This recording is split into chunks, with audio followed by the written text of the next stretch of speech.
नमस्कार, मैं हूं प्रशांत। आज हम बात करने वाले हैं फिल्म गांधी टॉक्स के बारे में और उससे जुड़े दो लोग मेरे साथ हैं। एक है फिल्म के निर्देशक किशोर और दूसरी हैं प्रोड्यूसर मीरा, जिनको आप बतौर एक्टर भी आप देख चुके हैं। बहुत बहुत शुक्रिया बात करने के लिए।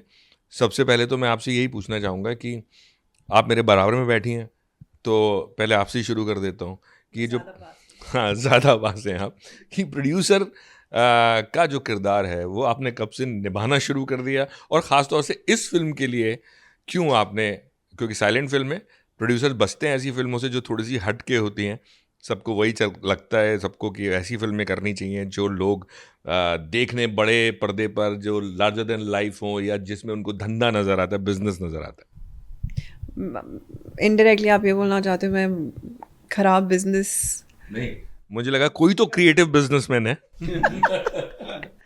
एक्चुअली प्रोडक्शन काफ़ी टाइम से दिमाग में था। It's not something that I suddenly thought of. मैं 2-3 साल से कोशिश कर रही हूँ कि कोई अच्छा प्रोजेक्ट हो तो मैं उसको आगे लेके जा सकूँ।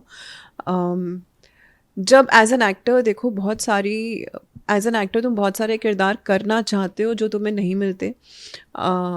और जब तुम सिनेमा नहीं छोड़ सकते, विच आई एम, मैंने बहुत सोचा कि चलो कुछ और कर लेती हूँ, पर I am so passionate about cinema that I could never leave it. तो एज एन एक्टर जब तुम्हें वो किरदार, वो कहानियाँ बोलने को नहीं मिलती ना, तो तुम्हें लगता है कि एज अ प्रोड्यूसर तुम उसको बोल सकते हो। और गांधी टॉक से ज़्यादा अच्छी शुरुआत हो नहीं सकती थी, बिकॉज़ ये ऐसी कहानी है जो शायद कोई नहीं बोल रहा, और इसमें तो वैसे ही कोई नहीं बोल रहा इस पिक्चर में। सो एक बहुत ही डिफरेंट अटेम्प्ट टू सिनेमा है, different attempt to cinema in today's world है, जहाँ पे बहुत ही नॉइज़ी पिक्चर्स चल रही हैं। उस टाइम पे साइलेंट पिक्चर जो बहुत पैशनेटली बनाई गई है, जो बहुत सारे मैसेजेस बिना कुछ बोले कन्वे कर रही है, बोलने की कभी ज़रूरत ही नहीं पड़ी इस पिक्चर में, और बिना बोले सब कुछ कन्वे कर दिया। I think I am very fortunate to be starting my production house with this film. I couldn't have gotten a better film. और इस पिक्चर ने बार इतना ज़्यादा हाई कर दिया है ना, कि अब मुझे सोचना पड़ेगा मैं दूसरी मूवी क्या करूँ। बिल्कुल सही बोला आपने जी। किशोर, आपसे मैं पूछना चाहूँगा, जब आदमी फिल्म देखने जाता है और गांधी टॉक्स जैसी फिल्म, साइलेंट फिल्म, तो उसके जहन में एक ही सवाल आता है कि भाई पहले तो मजबूरी थी, आज ये शख्स साइलेंट फिल्म क्यों बना रहा है? तो क्या रीज़न है, और वो रीज़न जो ऑडियंस को भी कन्विंस करे कि क्या ज़रूरत थी इस फिल्म को साइलेंट फिल्म बनाने में? उसके पीछे दो रीज़न है। एक तो मैं कहानी से जुड़ा रीज़न जो है वो मैं बताऊंगा। सत्ता, पैसा और पावर, इसमें बहुत वायलेंस है, इसमें बहुत आवाज़ है, नॉइस है। ट्रुथ और ऑनेस्टी जो है वो बहुत पोलाइट होती है, सच्चाई जो होती है वो बहुत शांत होती है, इसीलिए गांधी टॉक साइलेंट है। और दूसरा रीज़न ये है कि ये सिनेमा करते करते मुझे ये एक बात पता थी कि ये सिनेमा इतना टाइम ले रहा है, तब तक 100 साल पूरे हो चुके होंगे भारतीय सिनेमा सृष्टि को। तो 100 साल के बाद अगर मुझे इंडियन सिनेमा सेलिब्रेट करना है, तो साइलेंट सिनेमा से बढ़कर कोई दूसरा फॉर्म ऑफ सिनेमा प्रेजेंटेशन हो ही नहीं सकता। क्योंकि हमारी पहली फिल्म जो थी वो दादा साहब फाल्के ने जो है उन्होंने जो बनाई थी वो साइलेंट फिल्म थी, राजा हरिश्चंद्र। और 100 साल पूरे होने के बाद अगर सेलिब्रेशन करना है तो साइलेंट सिनेमा ही बहुत ज़रूरी है। और कि वो कहानी में डायलॉग्स नहीं है उसके पीछे, तो वो एक रीज़न था ही क्यों नहीं है, क्योंकि कैरेक्टर ही वैसे है, कहानी ही वैसे लिखी गई है। दूसरा सवाल ये है कि आज की डेट में एक्टर्स अच्छी अच्छी स्क्रिप्ट को हानि करते हैं। आपने विजय, ए आर रहमान, अरविंद स्वामी, किस चीज़ पे उन्होंने हाँ की?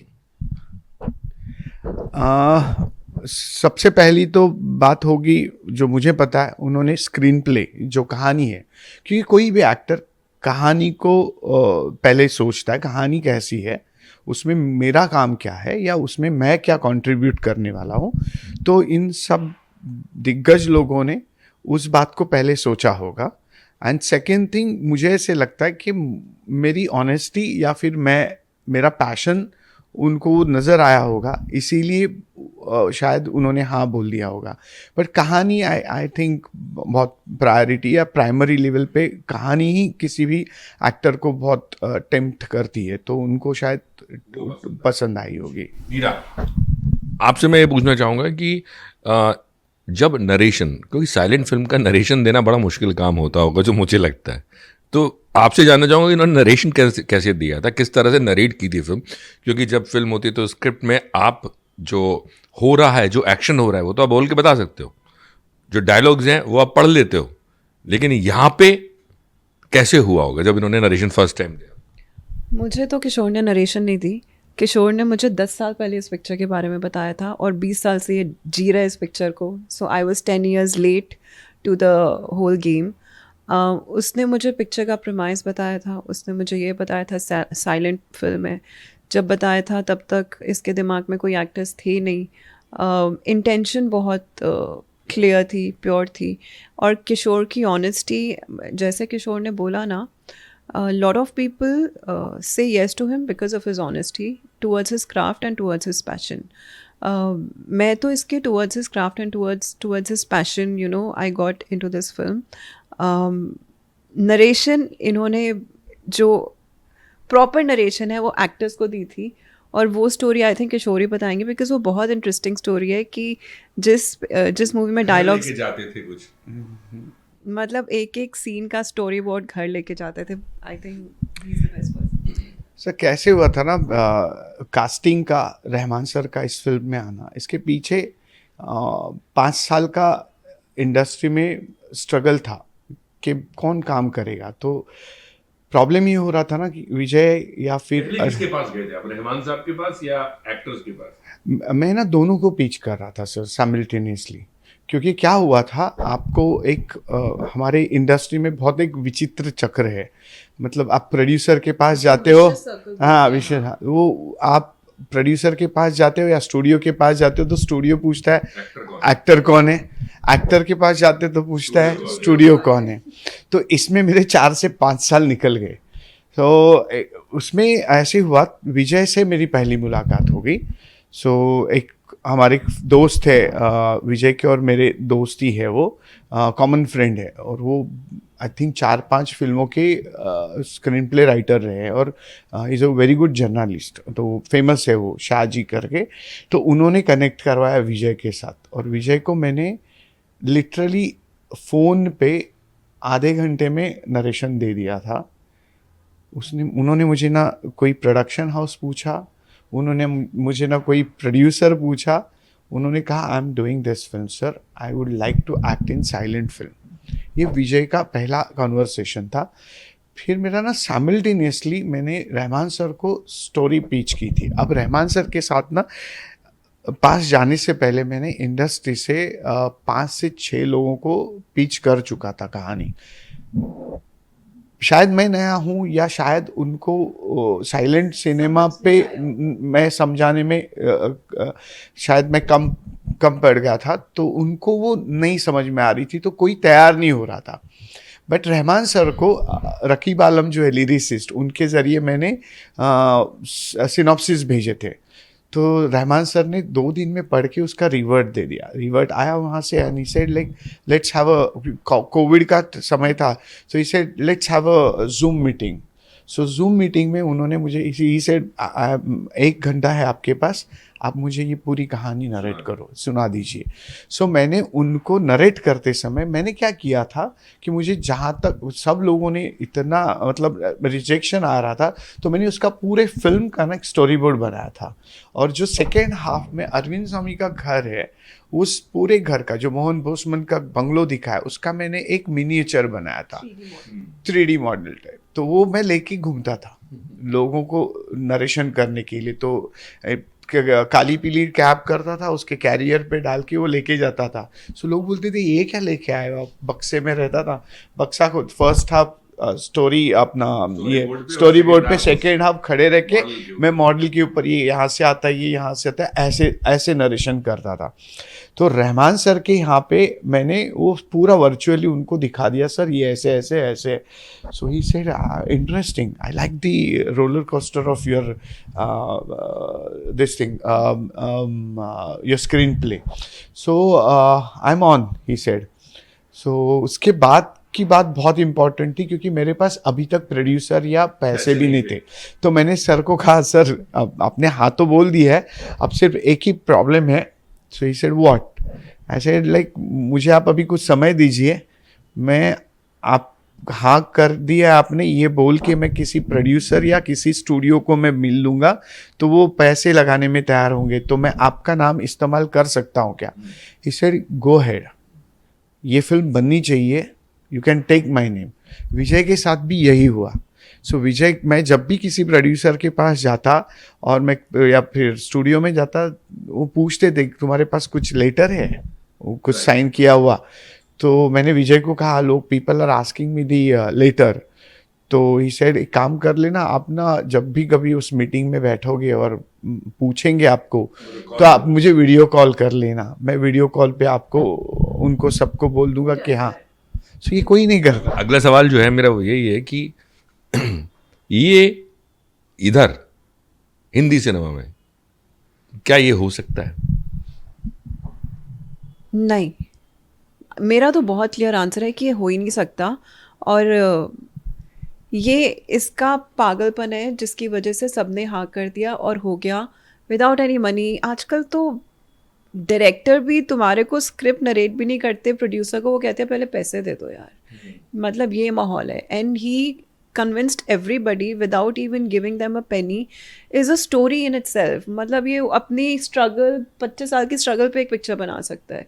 कितने एक्टर्स को नरेट करी, किसने हाँ किया, किसने ना किया, और जिन्होंने हाँ किया उन सब ने विदाउट एनी मनी सब ने हाँ कर दिया। रहमान सर ने, I think Rahman sir honestly भगवान है, मैं उनको भगवान से कम नहीं मानती, बिकॉज़ वो जिसके लिए करते हैं ना वो उनके लिए सब कुछ कर देते हैं। एंड गांधी टॉक्स के लिए उन्होंने सब कुछ किया है, किशोर के लिए उन्होंने सब कुछ किया है, and just for the passion that he had for the film. और कुछ नहीं है, इसकी ऑनेस्टी और पैशन और कुछ नहीं है। रहमान सर की मतलब आप लोग काफ़ी सुन रहे हैं रहमान सर के बारे में। मैं और एक बात आपको शेयर करना चाहूँगा, मतलब कंट्रोवर्सी हो गया उसके बारे में। हाँ, आई एम नॉट, हम इन पैसों के लेके वगैरह, या महंगे है या इजी नहीं है। मैं आपको बताता हूँ सर, रहमान सर ने 3 बार इस फिल्म का म्यूज़िक किया। मैं हाँ बोलता था, सर बहुत अच्छा लग रहा है, तो उनको टेंशन आ जाता था। इतने में ही हाँ हो गया, इसने इतने में हाँ बोल दिया। So I said, sir you are free, आपको जो करना है वो करो। उन्होंने 3 बार इस फिल्म का म्यूज़िक किया, फिर से स्क्रैप किया, फिर से किया। अब क्या होता है ना, किसी भी म्यूज़िक डायरेक्टर को या किसी भी एक्टर को आप एक अमाउंट देते हो, राइट? मुझे नहीं लगता उन्होंने ये सारा एक्सरसाइज करने के लिए प्रोड्यूसर से या उमेश बंसल है उनसे या जी से कई पैसे मांगे एक्स्ट्रा। उन्होंने अपना सेटिस्फेक्शन बहुत, उन्होंने एक इंटरव्यू में कहा, एक स्पीच में कहा कि मुझे किशोर ने इतना फ्रीडम दिया था, वो 100 करोड़ से ज़्यादा था। Freedom to make whatever you want, 100 crore से ज़्यादा था। और कैसे है ना, वो अंडरस्टैंडिंग इतनी डीप थी, या वो फ्रीडम या वो उनका पैशन इतना डीप था। आज आपने फिल्म देखी है, हर सीन में उन्होंने कलर्स लाए। मतलब उनका म्यूज़िक निकाल दो, फिल्म बहुत ही मैंने कंसीव किया है। बट इतने सारे बड़े एक्टर्स, विजय है, आदिति है, अरविंद सर है, सिद्धू है, ये सब, बाकी रोहिणी मैम और उषा मैम है, इन सब लोगों ने इस फिल्म में जान डाल दी है। क्योंकि वो मैं टेक लेने के बाद I used to sit and मैं देखता था, अरे ये मैंने ही कंसीव किया हुआ है और ये मेरे को जिंदा दिख रहे सब। मैं Mahadev More, I can say it, right? वो था, मुझे गायत्री दिख रही थी, मुझे वो मंगू चोर दिख रहा था, मुझे वो बिजनेसमैन दिख रहा है, यू नो, जो मैंने सोचा था। और सर छोटी छोटी जगहों पर मैं इन एक्टर्स को लेके गया हूँ। अरविंद स्वामी जो है उनको मैंने सीलिंग के नीचे बैठ के शूट करवाया है। आई सेड सर वहाँ पर गाड़ी नहीं जाती है, आपको चल के आना पड़ेगा। इसे ओके आई डू इट। सो देखो कितना लंबा शॉट है और वो बैठे सीलिंग के नीचे। मतलब वैनिटी नहीं थी, मैं आधा टाइम तो वैनिटी नहीं थी, क्योंकि आप मुंबई में शूट कर रहे हो, आपको मालूम है कितना ट्रैफिक होता है, तो नहीं है, रियल लोकेशंस पे शूट की है फिल्म। सो ये सारी बातें जो है ना, ये बहुत मेरे लिए इम्पोर्टेंट है। और ये सारा इन लोगों का जितना भी सपोर्ट रहा है ना, उस सपोर्ट से ये फिल्म खड़ी हुई ये है। आपके लिए एक मेमोरी मेरे ख्याल में जिंदगी भर के लिए हो गई, आप आगे भी जब फिल्म बनाएंगे। बट एक चीज़ जो मैं आप दोनों से पूछना चाहता हूँ कि जो मैं बात कर रहा था, आपने बोला बिना सुने लोगों ने, मतलब सुनने के बाद हाँ कर दिया, पैसे नहीं लिए। ये जो चीज़ आपने बोला कि ये यहाँ पॉसिबल नहीं है, एक टाइम था जब यहाँ ये होता था, अभी ये बंद हो गया, या लोग उस तरह के रिश्तों पे या कहानी पे या सिनेमा के लिए नहीं करते। आपको लगता है कहीं ना कहीं एक वजह जो इंडिविजुअल प्रोड्यूसर्स होते थे उनके ख़त्म होने की है, क्योंकि वो लोग पैशनेट होते थे अपने सिनेमा के लिए। कॉर्पोरेट्स बिजनेस देखते हैं, तो आपको लगता है कि कहीं ना कहीं जो ये प्रॉब्लम है ये इसलिए है कि कॉर्पोरेट्स इजीली मनी या इजीली हाँ नहीं करते हैं किसी भी फिल्म के लिए हाँ करने के लिए, और उनको सिर्फ बिजनेस देखता है कि हाँ इसमें ये बड़े स्टार्स हैं और इसमें डांस है, इसमें आइटम है, इसमें एक्शन है, तो ये हाँ हो जाएगा। क्रिएटिविटी की तरफ उतना ध्यान नहीं है। आप खुद एक्टर हैं और आपको भी कभी लगा कि जो काम आप करना चाहती हैं वैसा काम आता नहीं है, और जो आता है वो करना नहीं चाहती लेकिन मजबूरन करना पड़ता है, तो बतौर एक्टर और बतौर प्रोड्यूसर दोनों ये सवाल। सो ये मैंने आई थिंक लास्ट इंटरव्यू में ही बोला था कि मेरी तो I think the story of actor journey as an actor ये रही है कि जो मैं करना चाहती हूँ मुझे मिला नहीं, और जो मुझे मिलता था वो मैं करती ही नहीं थी। मेरे पास वो भी नहीं थी कि चलो मजबूरी कर लो, मेरे पास कभी मजबूरी नहीं थी करने के लिए। It was never a survival matter for me in the industry that I have to work to earn my bread and money. तो वो मजबूरी नहीं थी, तो इसीलिए काम ही बहुत कम किया, वही किया जो मेरे को अच्छा लगता था। बट ये जो अभी आपने क्वेश्चन पूछा ना, ये बहुत अच्छा है, बिकॉज मेरे को जेन्युइनली लगता है कि सिनेमा कम बनता है, प्रोजेक्ट ज़्यादा बनते हैं हमारी इंडस्ट्री में। नंबर्स पहले डिस्कस होते हैं, स्टोरीज बाद में डिस्कस होती हैं। Lot of people who are taking creative decisions in this industry are very business minded, they are not creative minded.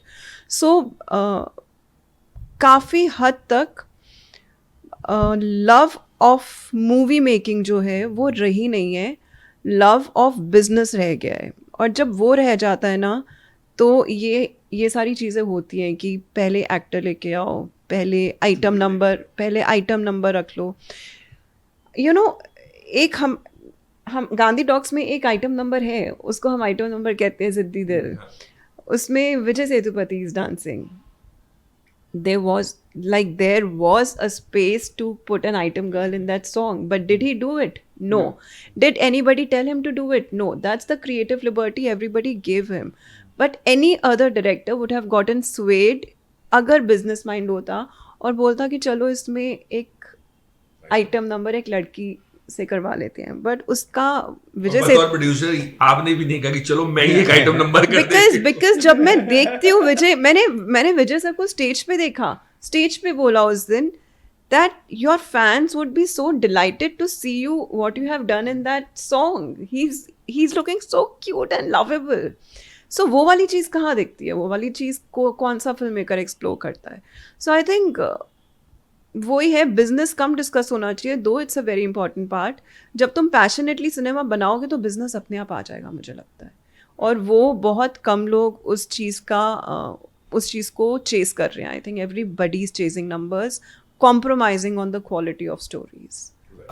South की अगर मैं बात करूँ, आपको लगता है कि साउथ का पैशन और साउथ के जो एक्टर्स हैं वो अभी भी स्क्रिप्ट्स देख रहे हैं या स्टोरीज देख रहे हैं, और वो नंबर्स नहीं देख रहे या वो कॉर्पोरेट के पीछे जो चक्कर है, और मेरे ख्याल में वहाँ कॉर्पोरेट है भी नहीं ज्यादा। नहीं है, नहीं वहाँ है। पे अभी भी इंडिपेंडेंट प्रोड्यूसर्स इंडिपेंडेंट, हाँ, या करेक्ट है। सो वहाँ पे ना एक मैंने नोटिस किया है, वहाँ पे कहानियों को मतलब बहुत ही ज़्यादा इम्पोर्टेंस है। अब देखो ना, पिछले 5-6 सालों में साउथ इंडियन सिनेमा क्यों लोगों को अच्छा लगने लगा है, स्पेशली मलयालम सिनेमा, बिकॉज लोगों को कंटेंट चाहिए। कि आप उसमें एक्टर्स भी जो है ना वो ऐसे नहीं होते कि बहुत बड़े, करेक्ट है, करेक्ट है। अब नंबर्स की बात कर रहे हो या बिजनेस की, तो वो ऑब्वियसली होती होगी, क्योंकि वो तमिल इंडस्ट्री, तेलुगु इंडस्ट्री बहुत बड़ी है, क्योंकि उनके बजट्स भी है 200-300 करोड़। तो ऑब्वियसली जो कोई 200-300 करोड़ डाल रहा है तो वो नंबर्स के बारे में या उसके रिटर्न्स के बारे में सोचेगा ही। बट एक बहुत इम्पॉर्टेंट बात है, उसके साथ साथ वो लोग कहानी को भी बहुत इम्पोर्टेंस देते हैं। और रही बात यहाँ की, तो मेरे को किसी से कंप्लेंट नहीं है। इसलिए कंप्लेंट नहीं है क्योंकि सबको अधिकार है हाँ बोलने का, ना बोलने का। सो हम उस पे उनको अच्छे या बुरे हैं इस पे जज करना, क्योंकि कल को कोई मुझे आके कहे, प्रोड्यूसर मैं 50 करोड़ देता हूँ तुम्हें और ये कहानी है मैंने लिखी हुई है, आप डायरेक्ट करो, तो ना बोलने के लिए मुझे भी हिम्मत चाहिए और सोचना पड़ेगा, और मेरा ना बोलने का या हाँ बोलने का हक है। तो मैं जितने भी बड़े, मैं ए लिस्ट एक्टर्स को मिला हूँ यहाँ पे, मैं किसी का नाम नहीं लूँगा क्योंकि वो बहुत पर्सनल था, और वो बहुत पर्सनली उन्होंने अपने स्पेस में बुला के मेरी कहानी सुनी है, मेरे से नरेशन ले, सेम कहानी। तो मैं उनका नाम, सो बेसिकली ऐसे था कि मैं जब नरेशन देता था तो अरे साइलेंट फिल्म कैसे पता चलेगी, किसी ने कहा कि ये क्या है, मतलब ये ऐसा कैसा सिनेमा हो सकता है। अरे नहीं, आई एम नॉट कंफर्टेबल, किसी ने कहा, मतलब लोगों को नहीं समझ में आएगा, अभी डायलॉग वाली फिल्में चलती है। I used to tell them क्या किया है ना, मतलब हुआ है सिनेमा, ऐसे नहीं कि फर्स्ट टाइम हम लोग साइलेंट सिनेमा कर रहे हैं। बट खैर वो उनका अंडरस्टैंडिंग ऑफ सिनेमा, मेरा अंडरस्टैंडिंग ऑफ सिनेमा, मीरा का, आपका, वो अलग हो सकता है ना। वो उस चीज को लेके गुस्सा करने में कोई मतलब नहीं है, कंप्लेंट। हाँ, साइलेंट सिनेमा की या इसकी नहीं कर रहा हूँ, बात में सिर्फ ये कह रहा हूँ कि आप अगर कुछ इनिशिएटिव, कुछ क्रिएटिव इनिशिएटिव कुछ लेना चाहते हैं या कुछ डिफरेंट जो नहीं चल रहा उससे अलग करना चाहते हैं, तो किसी भी प्रोड्यूसर को या स्टूडियो को उसमें पैसा डालने में और या रिस्क लेने में मेरे ख्याल में हिम्मत नहीं होती है, और उसी की वजह से जो अच्छा सिनेमा या इंडिपेंडेंट सिनेमा है उसकी मौत होती जा रही है। चाहे हम बात करें OTT की भी, तो OTT में भी अगर आप देखेंगे तो वही प्रोडक्शन हाउसेज है जिनकी फिल्में लार्जर देन लाइफ या बड़ा सिनेमा चाहे वो चले या ना चले, वो भी वहीं पे। तो कहीं आप लोगों को, जैसे अब आप प्रोड्यूसर बन गई हैं और आप ऑलरेडी आपकी फिल्म आ गई, आगे हमेशा लोग कहते हैं कि पहली फिल्म बनाने के बाद सेकंड फिल्म और मुश्किल हो जाती है। तो आपको क्या लगता है कि अगर आप OTT पे या दूसरी फिल्म करने के लिए उतनी ही दौड़, उतनी ही मुश्किल है, या आपको लगता है कि हाँ थोड़ा सा आसान है, अभी आप लोगों के लिए आसान होगा खासतौर से वो सिनेमा बनाना जो लीग से हटकर है? दो सेक्शंस में इन चीज़ों का जवाब दूंगी। पहला तो मैं ये बोलूँगी कि रिस्क टेकिंग कैपेसिटी जो होती है ना इन अ प्रोड्यूसर, एक्टर और अ डायरेक्टर, वो ख़त्म हो गई है हमारी इंडस्ट्री में काफ़ी हद तक। Nobody wants to take a risk, everybody wants to walk on a safe path. और जब तुम सेफ पाथ चूज़ करते हो तो वो कभी कभी बहुत बोरिंग और बहुत मोनोटोनस भी हो जाता है। तो आई थिंक वो वाला, जैसे आपने बोला ना, गुर्दा चाहिए कुछ मुश्किल बनाने के लिए, तो आई थिंक वो थोड़ा लोगों में आना चाहिए, क्योंकि कुछ डिफरेंट बनाने की कोशिश करोगे तो तभी तो कुछ डिफरेंट बनेगा। नहीं तो हम लोग कंप्लेन करते रहेंगे, अरे बॉलीवुड कुछ नया नहीं बना रहा, बॉलीवुड सेम चीज़ें बन रही हैं, सेम चीज़ें चल रही हैं। तुम डिफरेंट बनाओ, उसको चलाओ, बनाने के बाद उसको चलाना भी है, उसको बनाओ, ऑडियंसेस जाके देखे, और फिर बहुत सारे लोग फिर से डिफरेंट सिनेमा बनानी शुरू करेंगे। आई थिंक ये चलन, आई होप गांधी टॉक से शुरू हो जाए कि कुछ डिफरेंट बनाए। बहुत टाइम बाद ऐसी कोई मतलब कभी बनी नहीं है, like after 40 years we are coming with a different film. So लोग अप्रिशिएट करें, ऐसी पिक्चरें और बने, लोगों में जज्बा है कुछ डिफरेंट बनाने का, एक तो आई थिंक वो ज़रूर होना चाहिए।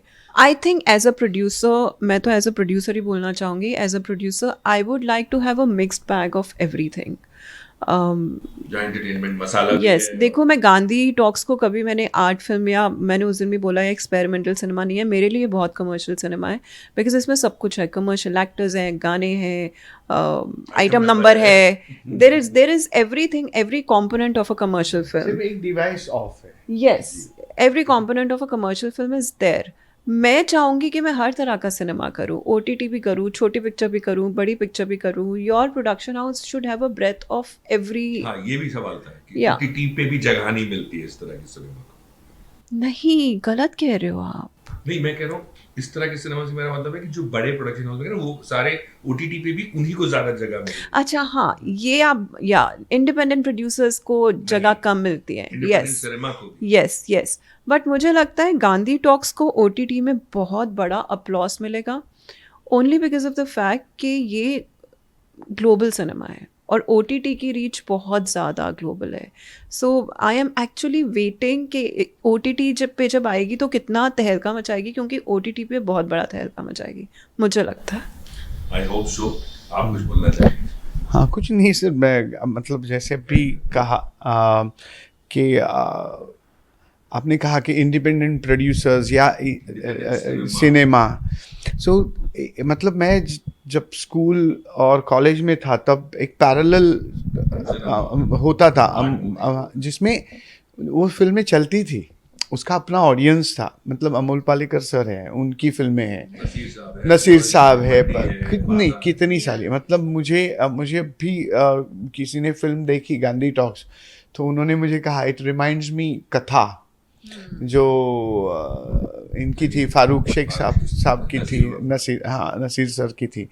तो एक्चुअली पैरेलल एक इंडस्ट्री ऐसे सिनेमास का ये जो है ना, इसका प्रोडक्शन होना चाहिए. That's what I feel. And बड़े प्रोडक्शन हाउसेस से मैं रिक्वेस्ट करूँगा कि उन्होंने ना ऐसे फिल्मों को ना एक सपोर्ट करना चाहिए.